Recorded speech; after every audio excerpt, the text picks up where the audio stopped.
তোমালোকে এই ভিডিওটো আৰম্ভণিৰ পৰা শেষলৈকে চাই থাকিবা কাৰণ এই ভিডিওটোৱে তোমালোকক আজি বহুত বেছি উপকৃত কৰিব।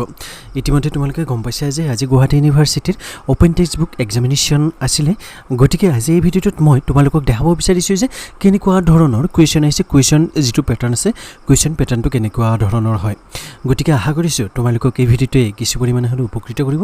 কিন্তু ভিডিওটোৰ আগলৈকে যোৱাৰ আগত যদিহে এতিয়ালৈকে তোমালোকে ইউটিউব চেনেলটো ছাবস্ক্ৰাইব কৰা নাই তেতিয়াহ'লে অনুগ্ৰহ কৰি এই ইউটিউব চেনেলটো ছাবস্ক্ৰাইব কৰি ল'বা কাৰণ তোমালোকেও জানা যে মই তোমালোকৰ বাবে এনেকুৱা ধৰণৰ গুৰুত্বপূৰ্ণ তথা ইনফৰ্মেটিভ ভিডিঅ'বিলাক লৈ থাকোঁ। গতিকে এতিয়া আহাচোন আজিৰ আমি মূল ভিডিঅ'টো আৰম্ভ কৰোঁ।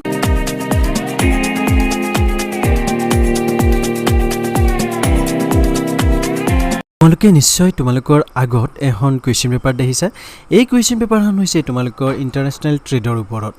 তোমালোকে ইয়াত চোৱা ছেমিষ্টাৰ 5 ইয়াত দিছে OTBE অৰ্থাৎ ওপেন টেক্সটবুক এক্সামিনেশ্যন। ইয়াত তোমালোকৰ যিটো ছাবজেক্ট কোড আছে ছাবজেক্ট কোডটো দি দিছে। ইয়াত তোমালোকে যদি ওপৰৰ পিনে চোৱা তেতিয়াহ'লে ইয়াত দেখিছে পেপাৰ 5.5 অৰ্থাৎ ইয়াত আপোনালোকৰ যিখন পেপাৰ আছে সেই পেপাৰখন হৈছে 5.5। আচলতে তোমালোকে ইয়াত 5.5টো দেখি কনফিউজ নহ'বা, এখন হৈছে তোমালোকৰ বিকমৰ। তোমালোকৰ যদি কিবা কনফিউজন আছে তেতিয়াহ'লে মই তোমালোকৰ যিখন এক্সাম শিডিউল আছিল এক্সাম শিডিউলটো দেখাই দি আছোঁ। অ'কে, 1 মিনিট ৰ'বা। তোমালোকে এইটো চাওক, এইখনৰ ইণ্টাৰনেশ্যনেল ট্ৰেড ইয়াৰ মই তোমালোকৰ কুৱেশ্যন পেপাৰখন দেখাই আছোঁ কেনেকুৱা ধৰণৰ কুৱেশ্যন আহিছে। অ'কে, এতিয়া মই তোমালোকক ইয়াত চোৱা সৰ্বমুঠ নম্বৰ আছিলে 56। তেতিয়াহ'লে ইয়াৰ যি থিয়ৰী পেপাৰ আছিলে 80 মাৰ্কছ আছিলে টোটেল। সময় 3 ঘণ্টা পাইছে। ইয়াত চোৱা তোমালোকক মই আগতে কৈছিলোঁ তোমালোকৰ যি কুৱেশ্যন পেপাৰ থাকিব তাত গ্ৰুপ দুটা থাকিব, গ্ৰুপ A গ্ৰুপ B। ইয়াত মাৰ্কছ আছে 28 50% কৰিব বুলি মই আগতে কৈছিলোঁ। কাৰোবাৰ যদি কিবা 42 থাকে তেতিয়াহ'লে ইয়াত কিমান হ'ব তোমালোকৰ 21 আৰু 21। যদিহে তোমালোকে প্ৰথম কুৱেশ্যনটো চোৱা তেতিয়াহ'লে ইয়াত তোমালোকক ৱৰ্ড ধৰি দিছে। ইয়াত 30টা শব্দৰ ভিতৰত লিখিব দিছে আৰু 4টা কুৱেশ্যন দিছে, এটাত 1 নম্বৰ কৰি আছে। ঠিক আছে, তাৰপিছত 2 নম্বৰীয়া কুৱেশ্যন তোমালোকৰ কেইটা দিছিলে? 3টা দিছিলে, কোনো অপশ্যন দিয়া নাই, কোনো ধৰণৰ অপশ্যন দিয়া হোৱা নাই। তোমালোকে 50টা শব্দৰ ভিতৰত এনচাৰ কৰিব লাগিব।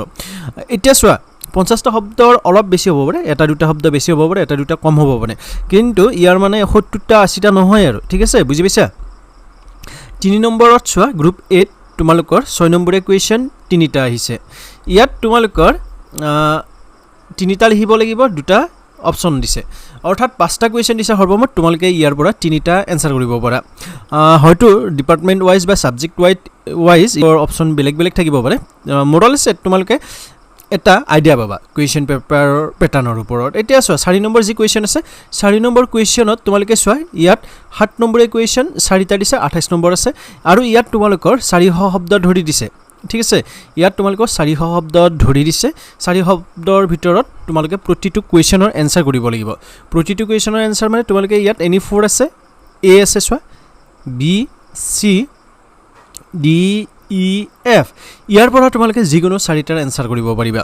পেজ লিমিটৰ কথা নাই, তোমালোকে 10টা পেজ ইউজ কৰিব পাৰা, 10টাতকৈ অধিক পেজ ইউজ কৰিব পাৰা, কিন্তু যি PDF ফাইল চাইজ থাকিব সেইটো 5 MBৰ তলত থাকিব লাগিব। এতিয়া কুৱেশ্যন কেনেকুৱা ধৰণৰ আহিছে, অৰ্থাৎ কুৱেশ্যন ক্ৰিটিকেল আহিছে নেকি? চাওক, E-pathshala ইউটিউব চেনেলৰ যি হোৱাটছআপ গ্ৰুপ আছে 14টাকৈ, সেই হোৱাটছআপ গ্ৰুপৰ জৰিয়তে মই যিমান দূৰ গম পাইছোঁ যি কুৱেশ্যন আহিছে কুৱেশ্যন কিছু ক্ৰিটিকেল অহা বুলি কৈছে তেওঁলোকে, অৰ্থাৎ কুৱেশ্যন কিছু টাফ অহা বুলি কৈছে। তেওঁলোকে ডাইৰেক্ট কিতাপত এনচাৰ পোৱা নাই বুলি কৈছে বহুত কুৱেশ্যনৰ। গতিকে যিসকল ছাত্ৰ ছাত্ৰীয়ে এই ভিডিঅ'টো চাই আছে তেওঁলোকে নিজকে মানসিক তথা শাৰীৰিকভাৱে প্ৰস্তুত ৰাখক। যদিহে কিবা ধৰণৰ টাফ কুৱেশ্যন আহে তেতিয়াহ'লে কোনো ধৰণৰ নাৰ্ভাছ হ'ব লগা নাই, অলপ নিজৰ কমন চেঞ্চ নিজৰ স্কিলটো ইউজ কৰি কিনে এনচাৰসমূহ লিখিব পাৰিব। গতিকে এই ভিডিঅ'টোত ইমানেই আছিল। আশা কৰোঁ তোমালোকক এই ভিডিঅ'টোৱে কিছু পৰিমাণে হ'লেও উপকৃত কৰিলে। যদিহে তোমালোকে ভাবা এই ভিডিঅ'টোৱে তোমালোকক কিছু পৰিমাণে হ'লেও হেল্প কৰিছে তেতিয়াহ'লে অনুগ্ৰহ কৰি তোমালোকে এই ভিডিঅ'টো যিমান পাৰা সিমান লাইক কৰা, যিমান পাৰা সিমান শ্বেয়াৰ কৰা। যদিহে তোমালোকে E-pathshala ইউটিউব চেনেলত নতুন বা এতিয়ালৈকে ইউটিউব চেনেলটো ছাবস্ক্ৰাইব কৰা নাই তেতিয়াহ'লে অনুগ্ৰহ কৰি ইউটিউব চেনেলটো ছাবস্ক্ৰাইব কৰি নতুন ভিডিঅ'ত লগ পোৱা প্ৰতিশ্ৰুতি আজিলৈকে মই জয়কুলতা এই ভিডিঅ'টোৰ পৰা বিদায় ল'ব বিচাৰিছোঁ। ধন্যবাদ, জয় অসম।